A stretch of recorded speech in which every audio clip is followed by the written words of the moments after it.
Yemen crisis. Thousands rally in Sanaa amid power vacuum. Thousands have been marching for and against Shia Houthi rebels amid a dangerous power vacuum following the resignation of Yemen's leaders. President Abdrabbuh Mansour Hadi said he could no longer stay in office as the country was in total deadlock after a standoff with the rebels.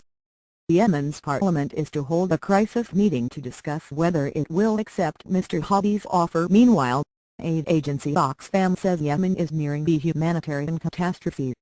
It warned in a new report released on Friday that the country was on the brink of humanitarian disaster with millions of lives at risk, saying that half of its population was in need of humanitarian aid. The Houthis, who seized the presidential palace earlier this week, have also encircled the parliament building and the houses of the defense minister and the intelligence chief, the AFP news agency reported. Death to America. Thousands of Houthi supporters staged a rally north of the capital Sanaa on Friday with placards calling for death to America, death to Israel. The smaller counter-rally was held near the University of Sanaa. Thousands also demonstrated against the Houthis in the southern city of Aden. The South was a separate country until 1990 and its inhabitants are pressing their case for independence. The resignation of President Hadi needs to be approved by lawmakers to take effect. One of his advisers told AFP that Parliament would meet on Sunday at the earliest because it is currently in recess. Despite the crisis, the U.S. says it maintains a strong counter-terrorism partnership with the Yemeni security services. Yemen has been a key ally in the U.S. fight against al-Qaeda in the Arabian Peninsula.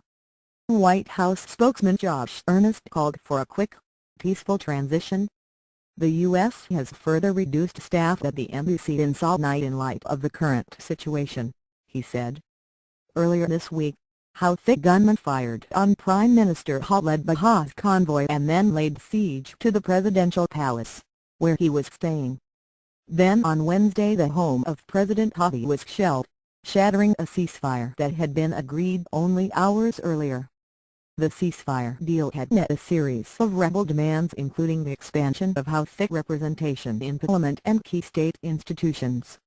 In return, the rebels said they would pull back from their positions and free the president's chief of staff, whom they have held since Saturday. But so far they have not done so.